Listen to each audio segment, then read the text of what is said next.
How does a man stay calm while someone pretending to be his long-lost son drains his accounts and moves against his business? Why would I allow my own daughter to help him instead of stopping it early? Because grief makes people careless, and patience turns proof into something undeniable. My name is Nate Brantor, and I learned the hard way that shared history doesn't guarantee loyalty. 23 years after I lost my 6-year-old son Dean in the September 11th tragedy, a stranger walked up to me at the Memorial Plaza and spoke his name. Not just said it, whispered it like a prayer, like someone who believed he had earned the right. I was 53 then, running a mid-sized construction company in Manhattan. Every September 11th, I visited the memorial. Not for closure. I'd given up on that fantasy years ago.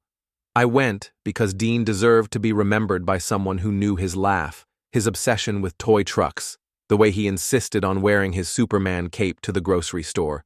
The morning was crisp, typical for early fall. I stood at the edge of the North Pool, reading Dean's name etched in bronze. Dean Colby Brantor, age 6.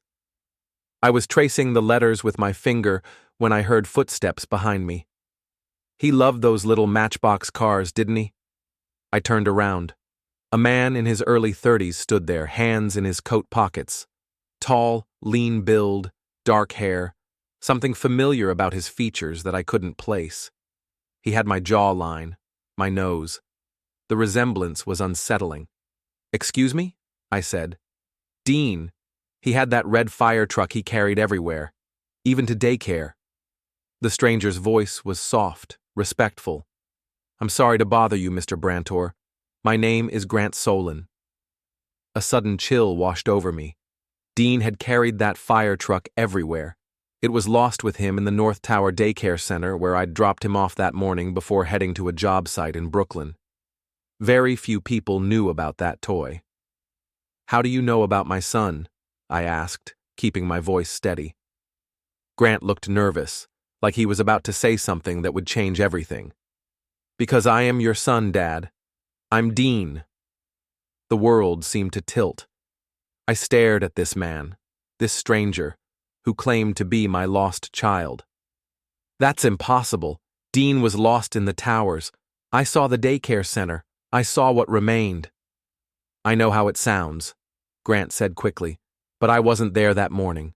Mrs. Patterson, the daycare lady, she took me and 2 other kids to the park early. We were feeding ducks when it happened. The confusion afterward, the missing records, the chaos. I ended up in the system. Foster care. Different name. I've been looking for you for years. Mrs. Patterson. I hadn't thought about her in decades. She had taken kids to Central Park sometimes, but that morning? I tried to remember. The memories from that day were fractured, trauma-broken. "You're telling me you survived? That you've been alive this whole time?" My voice cracked despite my effort to stay controlled. "I know it's hard to believe. I have documents, medical records from when I was found. I was too young to remember much, but I never forgot the fire truck. And I never forgot your voice reading me bedtime stories." He reached into his jacket and pulled out a manila envelope. "I'm not asking for anything, Mr. Brantor. I just wanted you to know I made it. That I'm okay." I stared at the envelope. Part of me wanted to grab it, tear it open, find proof that my son hadn't been lost on that terrible morning. But another part, the part that had learned how to live with grief, knew this couldn't be true. Children who are gone don't grow up. They don't find their way home 23 years later. "I need time to think about this," I said. "Of course. Here's my number. Call me when you're ready. Or don't call at all. I understand either way." Grant handed me a business card. "I just thought you should know." He walked away, leaving me standing there with a stranger's business card and a head full of impossible hope. That evening, I sat in my kitchen, staring at the envelope. My daughter Kara was coming over for dinner, our monthly obligation meal that had replaced any real relationship years ago. She was 27 now, had been 3 when Dean was gone. Old enough to remember having a brother, young enough that his absence had shaped her entire childhood. Kara arrived at 7 sharp, letting herself in with her key. She'd inherited my height, but her mother's blonde hair and sharp features. Sylvie had passed away after a long illness 8 years ago, leaving Kara and me to navigate our complicated relationship alone. "You look terrible, Dad," she said, setting down her purse. "What's wrong?" I slid the envelope across the kitchen table. "A man approached me at the memorial today. He claims to be Dean." Kara's fork stopped halfway to her mouth. "What do you mean, claims to be Dean?" "He says he survived, that he was at the park when the towers fell. He knows things, Kara, things only family would know." She set down her fork and picked up the envelope, turning it over in her hands. "Dad, you know that can't be true, right? Dean was gone. We mourned him. We held a funeral without a body. I know what I know. But this man, Grant, he looks like me. He knew about the fire truck. He knew about Mrs. Patterson." Kara opened the envelope and pulled out several documents. Medical records, foster care paperwork, a birth certificate. She studied them with the analytical mind she'd inherited from me. "These look real," she said quietly. "That's what scares me." She looked up at me with an expression I hadn't seen since she was a child. Vulnerability, hope. "What if it's true, Dad? What if Dean made it?" I wanted to believe it. God, I wanted to believe it so badly it physically hurt. But I'd learned not to trust hope. Hope had failed me on September 11th when I'd prayed Dean would walk out of that rubble. Hope had failed me when Sylvie got sick, and I'd believed the doctors who said they caught it early. "I'm going to call him," I said, "but I'm not getting my hopes up, and neither should you." I called Grant 3 days later. We met at a cafe near my office in Midtown, neutral territory where I could observe him without the emotional weight of my home or the memorial. He arrived exactly on time, ordered black coffee, and waited for me to speak first. Professional courtesy that reminded me of myself at his age. He wore a simple button-down shirt and khakis, nothing flashy or attention-seeking. His hands were calloused, working hands. Whatever he'd been doing with his life, it involved manual labor. "Tell me about your childhood," I said without preamble. "After the towers." Grant nodded like he'd been expecting this. "Foster care in Queens first. The Hendersons. Nice people, but they had 4 other kids. I was just another mouth to feed. Moved around a lot after that. Never stayed anywhere long enough to put down roots." "What do you remember from before?" "Fragments, mostly. You reading me Goodnight Moon. Mom making pancakes shaped like Mickey Mouse. The apartment had blue walls in my room with glow-in-the-dark stars on the ceiling." He paused, studying my reaction. "There was a photo on the mantle of all of us at the beach. I was maybe 4, building a sandcastle." The details were accurate, impossibly, perfectly accurate. We had taken that photo at Jones Beach the summer before Dean started kindergarten. The blue walls, the stars. Sylvie had spent a weekend decorating his room to look like outer space. Anyone could have researched those details, I said, but my conviction was wavering. Could they research this? Grant pulled out his phone and showed me a photo. It was old, faded, obviously taken with an instant camera. A little boy, maybe 5 years old, standing next to a man who looked exactly like me 25 years ago. The boy was holding a red fire truck. My hand shook as I took the phone. I remembered this photo. Sylvie had taken it in our backyard the weekend before school started. Dean had insisted on bringing his fire truck to the photo session. "Where did you get this?" "Mrs. Patterson gave it to me. She kept a few things from that morning. Personal items from the kids. She held on to them, hoping someday they'd find their way back to families." Grant's voice was steady, but I could see emotion in his eyes. "She passed away 3 years ago. Left me a box of things, photos, a drawing I made you for Father's Day, and this." He reached into his jacket and pulled out a small wooden car, painted red with tiny wheels. Dean's fire truck.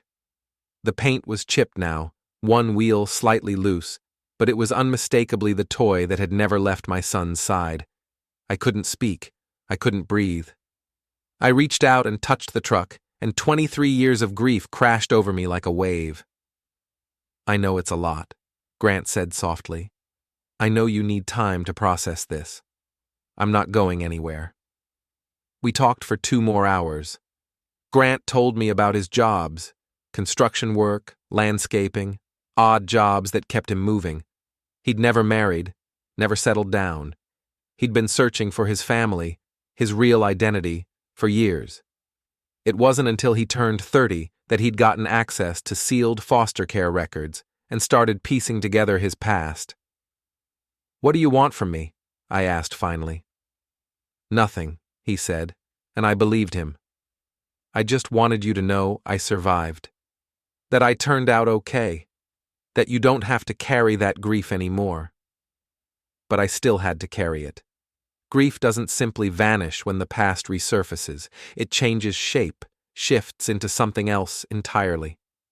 As I drove home that evening, I felt something I hadn't experienced in decades: the possibility of hope. Kara called that night. "How did it go?" He had photos, personal items, things that couldn't be faked. "Dad, what if it's really him? What if Dean is still alive?" I could hear the excitement in her voice, the same fragile hope I was struggling to contain. "Then we take it slow. We don't rush into anything. We verify everything. Can I meet him?" The question caught me off guard. In all my focus on Grant's claims, I hadn't considered how this would affect Kara. She'd grown up as an only child, but she'd started life as a big sister. Losing Dean had taken that identity from her just as surely as it had taken my son from me. "Let me think about it," I said. "Dad, if Dean is alive, if he's really alive, then our whole family can be together again, for the first time since I was 3 years old."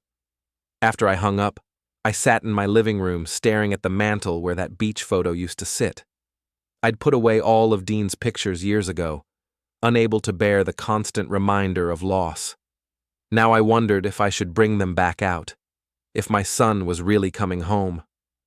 Grant started visiting regularly after that, once a week at first, then twice.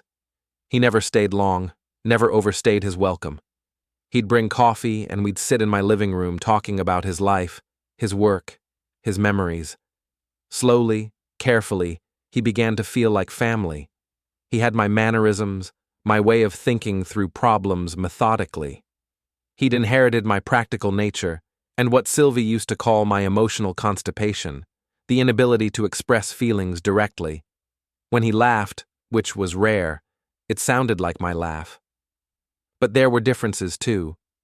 Dean had been an extroverted child, fearless and social.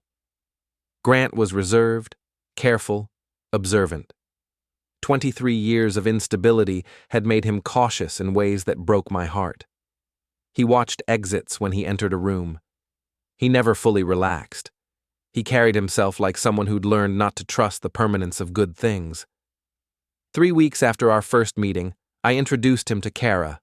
She cried when she saw him, not the polite tears of a formal introduction, but the ugly, broken sobs of someone who'd been carrying loss their entire adult life. Grant stood awkwardly as she hugged him, clearly uncomfortable with the physical affection but not pulling away. "I remember you," she said through her tears. "I remember you reading to me. You used to make up stories about a princess who could fly." "I remember that too," Grant said softly. "You had a stuffed elephant named Peanuts." Kara laughed and cried at the same time. "I still have Peanuts. He's in my closet." Watching them together, I felt something shift inside my chest. For the first time in over 2 decades, my family felt complete. It was a Saturday in late October when everything changed. Grant had been part of our lives for 6 weeks, and we'd fallen into a comfortable routine. He'd come over for dinner on Sundays, help me with yard work on weekends, join Kara and me for our monthly movie nights. It felt natural, like he'd never been gone. The weather was unseasonably warm that day, an Indian summer lingering into fall. I'd been cleaning the pool, getting it ready to close for the winter, when Grant offered to help. He took off his outer clothes and jumped in to scrub the walls while I worked on the filter system. That's when I noticed it. Or rather, when I noticed what wasn't there. Dean had fallen off his bike when he was 4 years old, just a month before the attacks. He'd scraped his back badly on the concrete, requiring 12 stitches. The scar had been distinctive, a jagged line about 3 inches long running diagonally across his left shoulder blade. Sylvie used to joke that it looked like a lightning bolt, like Harry Potter's forehead scar but on his back. Grant's back was unmarked, smooth, tan, without a single significant scar. I stood there holding the pool skimmer, watching this man who claimed to be my son, and felt the last of my hope disappear. Not slowly, not with the gradual creep of doubt. It vanished instantly and completely, like a switch being flipped. Grant climbed out of the pool, water streaming from his hair, and grabbed his towel.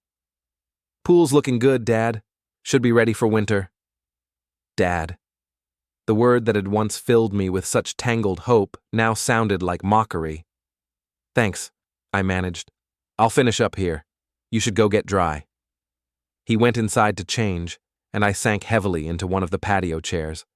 The scar couldn't have faded away. Marks like that don't simply vanish. They might soften over time, but they always leave something behind, some faint line, some change in texture. There was nothing. Grant Solen was not my son. Dean was still gone, still lost to that morning 23 years ago. This man, whoever he really was, had been running an elaborate deception. The only question left was why. What was he after? I thought back over our conversations, looking for clues I'd missed.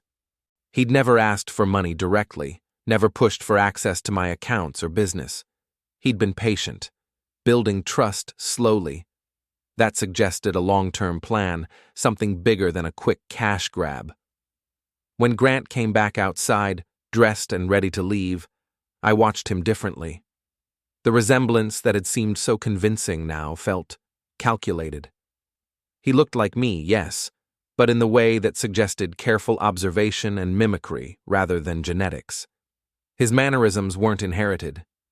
They were learned. "Same time next week?" he asked. "Sure," I said. "Drive safe." After he left, I went inside and called Kara. She answered on the second ring, sounding happy. "Hey, Dad, how was pool day with Dean?" Dean. She'd started calling him that 3 weeks ago, fully embracing the idea that her brother had returned. The hope in her voice made what I had to do even harder. "Kara, I need to ask you something. Do you remember Dean's scar? From when he fell off his bike?" "The one on his back?" "Of course. Mom used to say it looked like lightning. Why?" "Grant doesn't have it." Silence on the other end of the line. Then, "What do you mean he doesn't have it?" "I mean his back is completely unmarked. No scar, no trace of one. Nothing." "Maybe it faded. It's been 23 years, Dad." "Scars like that don't fade completely. You know that." More silence. When she spoke again, her voice was smaller, younger. "So what are you saying?" "I'm saying Grant Solen is not Dean. He's not your brother. He's not my son." I heard her start to cry, soft, hiccuping sobs that reminded me of the 3-year-old who'd asked when Dean was coming home from heaven. "But he knew things," she said. "Personal things. The fire truck, the photos. I don't know how he knew them, but I know he's not Dean." "What are we going to do?" That was the question, wasn't it? What do you do when you discover someone has been manipulating your grief, using the memory of a lost child as a weapon against you? What do you do when you realize you've been deceived by someone skilled enough to fool you for weeks? "I'm going to find out who he really is," I said. "And then I'm going to find out what he wants." "Dad, what if you're wrong? What if there's an explanation?" "There's no explanation for a missing scar, Kara. I'm not wrong." But even as I said it, I wondered if I wanted to be wrong. If some part of me was willing to ignore the evidence because the alternative, accepting my son's loss all over again, was too painful. That night, I lay awake thinking about the past 6 weeks. How easily I'd accepted Grant's story, how desperately I'd wanted to believe it. I'd been careful, methodical, asking the right questions and verifying details. But I hadn't been objective. I'd been a grieving father offered the impossible gift of his child's return. Grief makes people careless. It makes them vulnerable to exactly this kind of manipulation. Someone had studied my family, learned our history, and crafted a perfect lie designed to exploit my loss. The question was, what did they want badly enough to invest weeks of careful manipulation to get it? I had a feeling I was about to find out. Monday morning, I called in sick to work for the first time in 5 years and drove to a private investigator's office in Queens. I'd found Marlo Variks through a colleague who'd used him for corporate security issues. Variks specialized in background checks and fraud investigation. Exactly what I needed. His office was in a strip mall between a nail salon and a tax preparation service. Not glamorous, but Variks himself inspired confidence. Mid-50s, former NYPD detective, with the kind of steady competence that comes from decades of dealing with human deception. "Tell me about this Grant Solen," he said, after I'd explained the situation. I gave him everything: the memorial encounter, the photos, the personal details, and finally, the missing scar. Variks took notes without judgment, asking clarifying questions that helped me organize the timeline. "You said he never asked for money directly?" "Never. He seemed more interested in building a relationship." "That's a long-term play. Suggests he's after something bigger than quick cash." Variks leaned back in his chair. "Could be your business, property, insurance policies. Could be he's setting up for an inheritance claim down the line." "How would he know so much about my family?" "Public records, social media, obituaries. You'd be surprised how much information is available if someone knows where to look. Plus, if he's done this before, he's probably good at it." The phrase, "done this before," hit me like a punch to the gut. "You think this is a pattern?" "Let's find out. Give me everything you have on him. Full name, phone number, any addresses. I'll run a comprehensive background check, see what comes up." I handed over Grant's business card and the documents he'd shown me. Variks studied them with a magnifying glass, checking watermarks and print quality. "These foster care papers look legitimate at first glance, but I'll need to verify them with the agencies, the medical records too. If they're forgeries, they're good ones." "How long will this take?" "Couple of days for the basics, maybe a week for the deep dive." Variks looked up at me seriously. "Mr. Brantor, I have to ask, are you prepared for what we might find?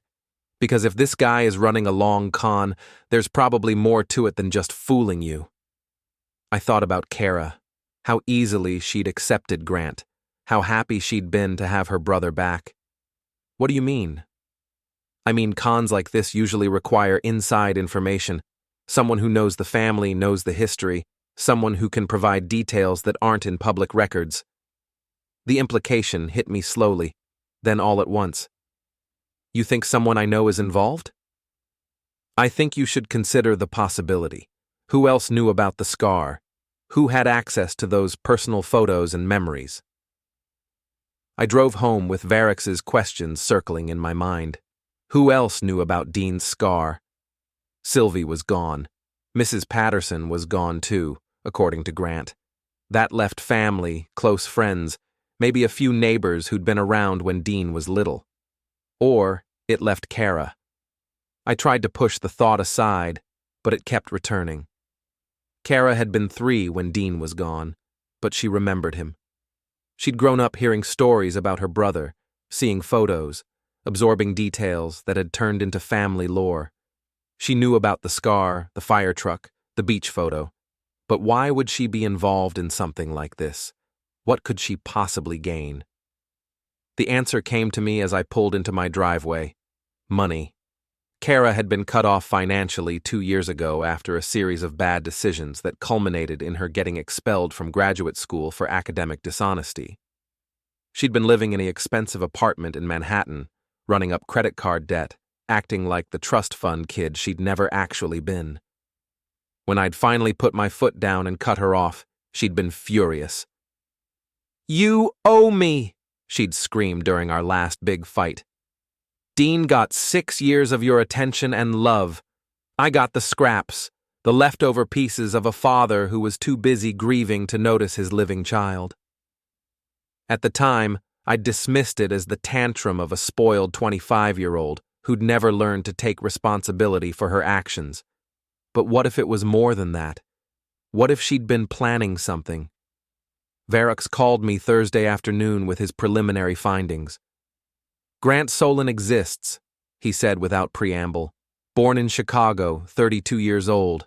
Clean criminal record. But here's the interesting part. He's been in New York for less than a year.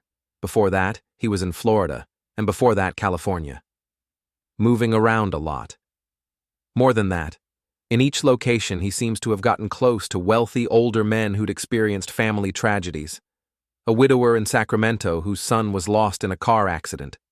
A retired executive in Tampa whose daughter passed away from leukemia. A chill ran through me. What happened to them? Still investigating, but it looks like financial losses.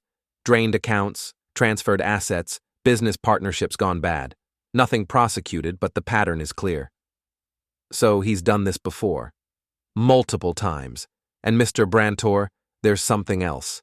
I found communications between Grant Solen and someone using your daughter's email address, going back 4 months. 4 months.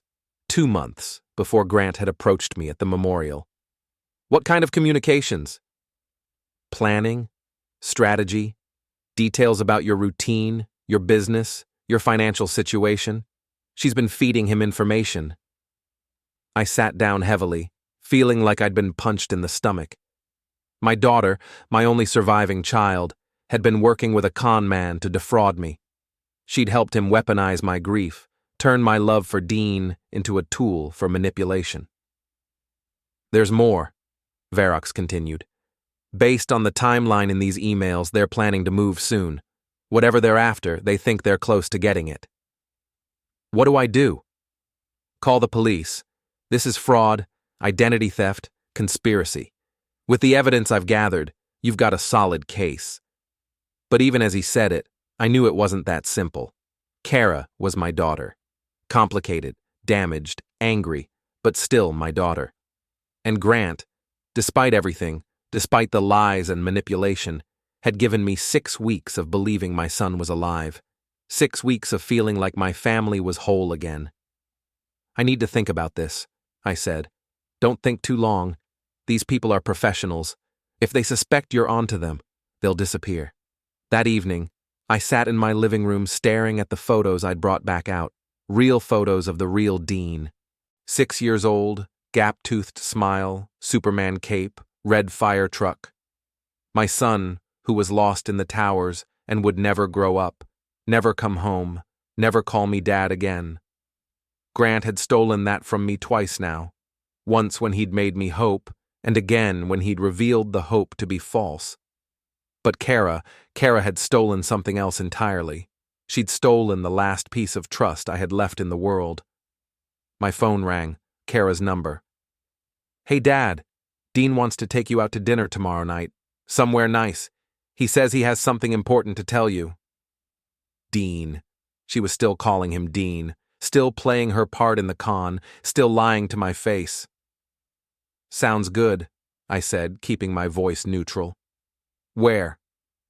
"That steakhouse downtown you like. Morrison's, 8 o'clock. "I'll be there." After I hung up, I called Varrox back. "They're making their move tomorrow night. I need you to contact the police." "You sure about this, Mr. Brantor? Once we involve law enforcement, there's no going back." I looked at Dean's photo, at his real smile, his real face, his real memory that had been perverted and used against me.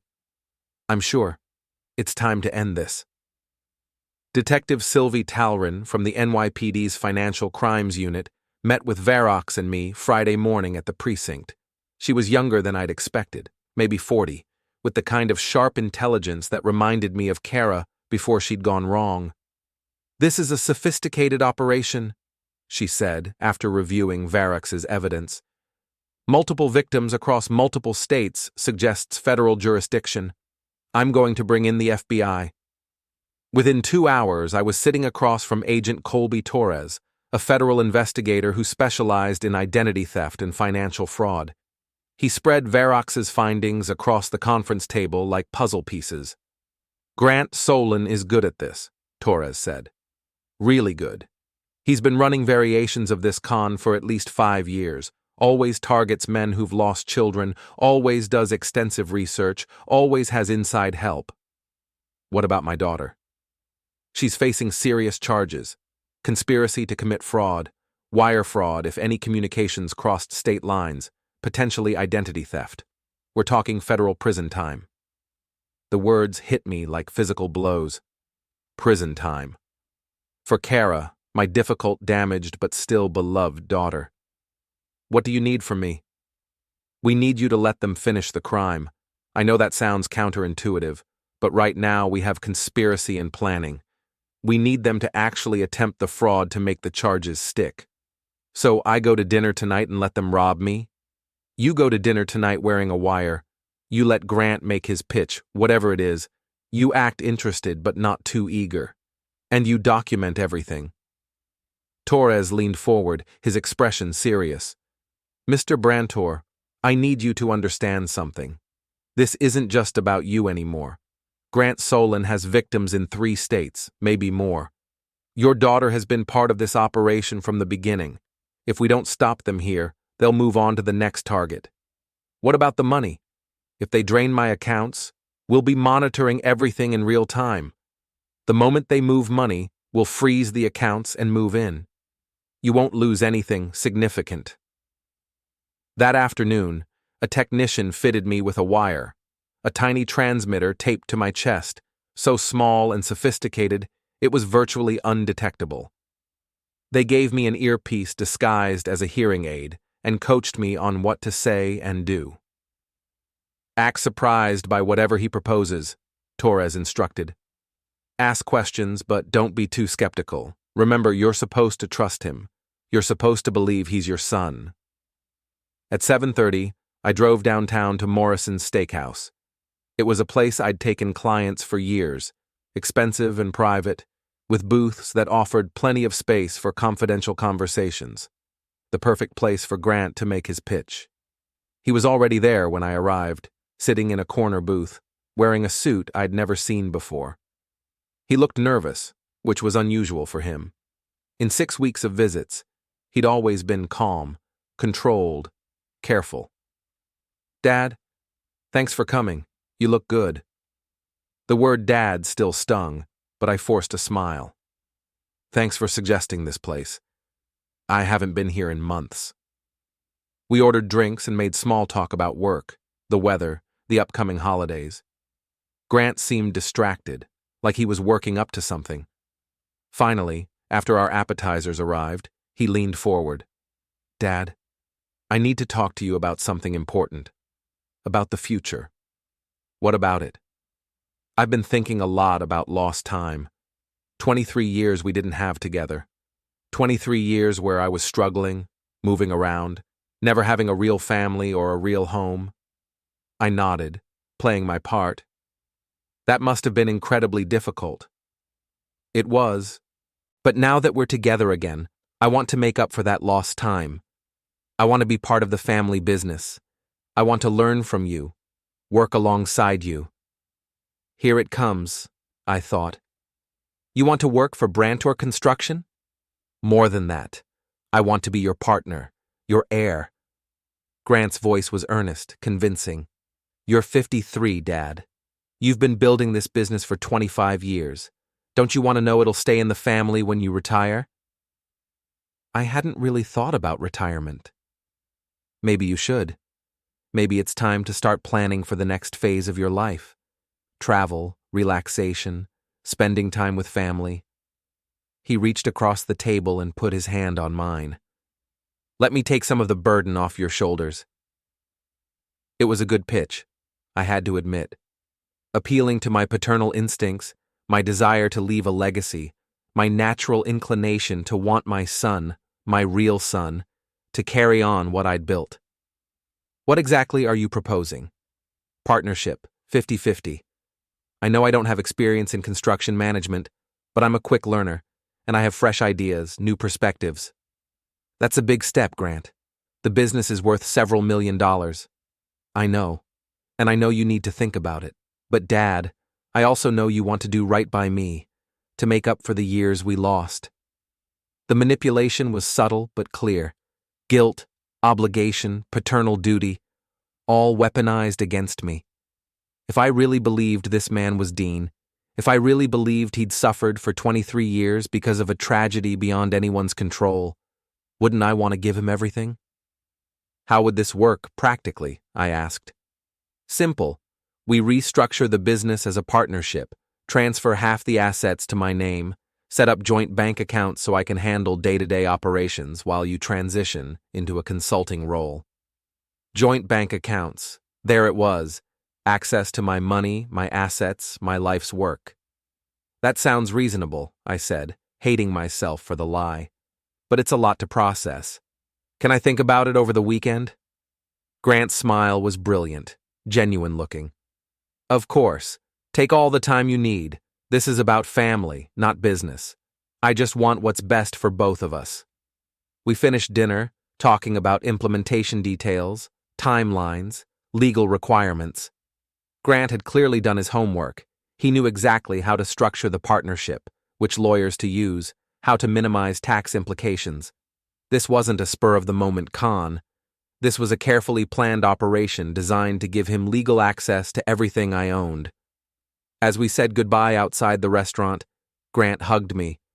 A real hug, warm and seemingly heartfelt. Thanks for listening, Dad. Thanks for giving me a chance to be part of the family business. I drove home feeling sick. Not because of what Grant was trying to do, I'd expected something like this, but because of how good he was at it. How easy it would have been to believe him if I hadn't seen his unmarked back. How completely he'd fooled me for 6 weeks. Back at my house, Torres and his team were waiting in an unmarked van parked down the street. I called the number he'd given me, and within minutes, they were in my living room, reviewing the recording. Perfect, Torres said. He laid out the entire scheme: partnership, joint accounts, asset transfer. It's textbook fraud. What happens now? Now we wait for them to make their move. Based on the timeline in your daughter's emails, they're planning to push this forward quickly, probably within the next few days. And then? And then we arrest them both. I nodded, but inside I felt hollow. In 48 hours, my daughter would be in federal custody. The man who'd given me 6 weeks of impossible hope would be exposed as a predator who fed on grief. And I would be alone again, just like I'd been for 23 years. But this time, I would know that the loneliness was real. Saturday morning, Kara called while I was having coffee and pretending to read the newspaper. Dad, Dean told me about dinner last night, about the partnership proposal. That's amazing. Her voice was bright, excited, convincing. If I didn't know better, I'd think she was genuinely happy for me. It's a big decision, I said carefully. But it's what you've always wanted, right? To have Dean take over the business? To have a son to pass everything on to? A son. Not a child, not an heir, specifically a son. Because Kara had never been enough, had she? She'd grown up knowing that what I really wanted was Dean, that she was just the consolation prize, the surviving child who could never fill the hole her brother had left. Maybe that's why she was doing this. Maybe it wasn't just about money. Maybe it was about finally giving me what she thought I wanted, even if it meant destroying me in the process. I'm going to think about it over the weekend, I said. Don't think too long, Dad. Opportunities like this don't come along every day. After she hung up, I sat in my kitchen thinking about the 3-year-old who used to climb into my lap and ask me to read her stories. The little girl who'd tried so hard to fill the space Dean had left behind.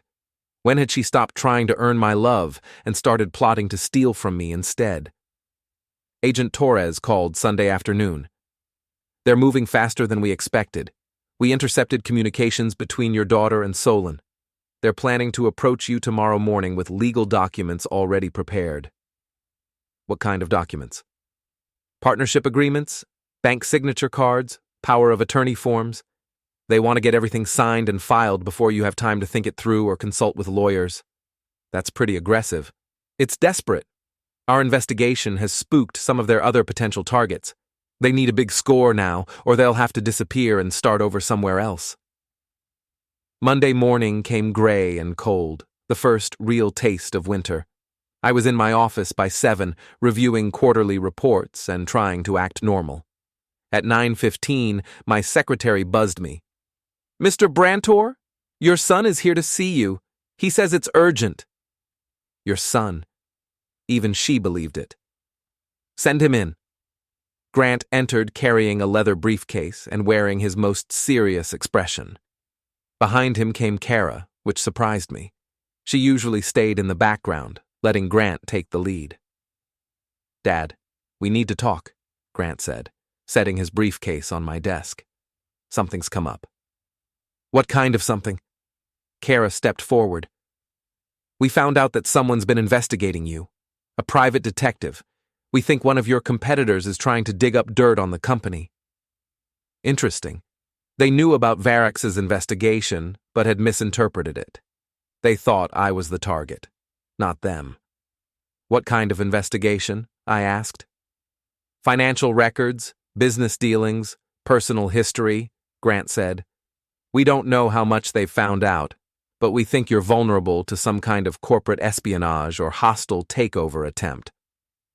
"That's why we need to move fast on the partnership," Kara added. "If we restructure the business now, transfer assets into protected accounts, we can make sure no one can steal what you've worked so hard to build." It was brilliant, actually. They'd turned my investigation into justification for their con. They were positioning themselves as protectors, not predators. Grant opened his briefcase and pulled out a stack of documents. "I had my lawyer draw these up over the weekend. Partnership agreements, asset protection trusts, new corporate structure, everything we discussed at dinner but accelerated. This seems awfully fast." "Dad, we can't afford to wait. If someone's already investigating you, they might move against the company at any time." Grant's voice was urgent, persuasive. "This isn't about the partnership anymore. This is about protecting everything you've built." He spread the documents across my desk. Partnership agreements that gave him 50% ownership, bank forms that added his name to all my accounts, power of attorney documents that would let him make financial decisions on my behalf. "I need to read through all of this," I said. "Of course. But Dad, we really should get this filed today. Before whoever's investigating you can make their move." I picked up the partnership agreement and pretended to study it. In my earpiece, I could hear Agent Torres's voice. "Keep them talking. We need them to be explicit about their intentions." "This is a lot of responsibility for you, Grant. Managing half of a multi-million-dollar business." "I'm ready for it. I've been preparing for this my whole life, even when I didn't know what I was preparing for." "And you're sure this will protect us from whoever's investigating?" "Absolutely. Once the assets are in protected accounts under both our names, no one can touch them without both signatures." Both signatures. Which meant he'd need me alive and cooperative, at least initially. "What about Kara?" I asked. "Shouldn't she be part of this too?" Kara and Grant exchanged a quick glance. "We talked about that," she said. "But it's better if the partnership is just between you and Dean. I'll benefit eventually when you retire or when the time comes." When I was gone, she meant. They were already planning for my absence, dividing up my estate before I was even out of the picture. "Okay," I said, reaching for a pen. "Let's do this." I signed the first document, then the second. Grant was practically vibrating with excitement, though he was trying to hide it. Kara was watching the door, nervous, like she expected someone to burst in and stop them.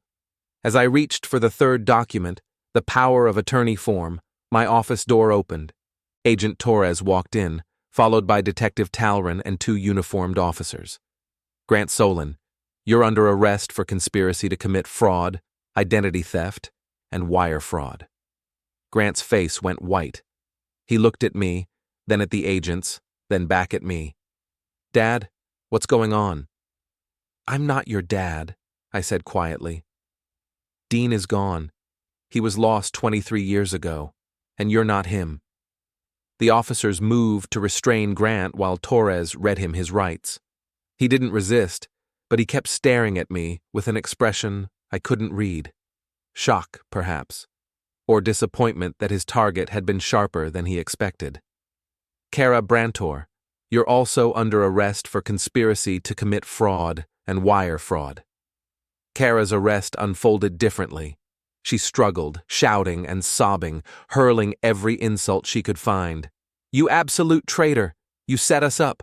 After everything I've done for you, everything I've given up. What did you give up? I asked as the officers held her back. What did you ever give up for me? My entire childhood, my entire life, living in the shadow of your perfect lost son, never being enough, never being the child you actually wanted. The officers led her toward the door, but she turned back one last time. I hope you're satisfied, Dad. Now you can go back to mourning your perfect lost son and pretending your living daughter was never here. They took her away, and she was right about one thing. I wasn't happy. I was empty, hollowed out, relieved and devastated all at once. Agent Torres stayed behind to collect the evidence and explain what would happen next. They'll both be charged federally. Given the scope of the operation and the multiple victims, they're looking at significant prison time. 5 to 10 years minimum. What about the other victims? The men in California and Florida? They'll get their money back, and they'll get closure, knowing the people who victimized them are behind bars. After everyone left, I sat alone in my office staring at the documents Grant had brought. Fake legal papers designed to steal everything I'd worked for, but they'd been drawn up by a real lawyer, which meant Grant had been willing to invest serious money in this con. He'd been confident it would pay off. My phone rang. My secretary. Mr. Brantor? There are some reporters outside. They want to ask about the arrests. Of course there were. Tell them no comment, and hold my calls for the rest of the day. I drove home through the gray November afternoon, past the Memorial Plaza where this had all started.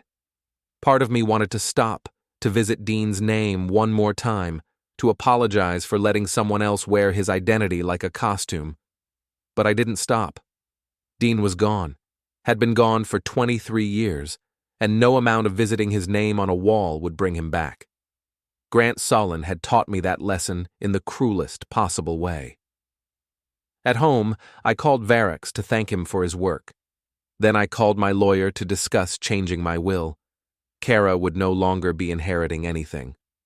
Then I poured myself a drink and sat in my living room, surrounded by the silence I'd lived with for over 2 decades. My phone buzzed with a text message from an unknown number. I really am sorry about Dean. I know that doesn't mean anything now, but I wanted you to know. G. I deleted the message without responding. 3 months later, Grant Solen pleaded guilty to multiple federal charges and was sentenced to 8 years in prison. Kara pleaded guilty to conspiracy charges and received 4 years.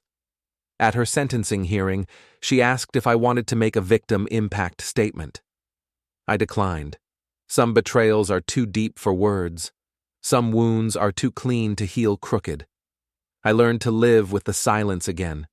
It was honest, at least. It didn't pretend to be something it wasn't. It didn't claim to love me while plotting to destroy me. And late at night, when the grief felt too heavy to carry alone, I remembered the real Dean. 6 years old, gap-toothed smile, Superman cape, red fire truck. My son who was lost in the towers and would never grow up, never come home, never call me dad again. But also, never betray me.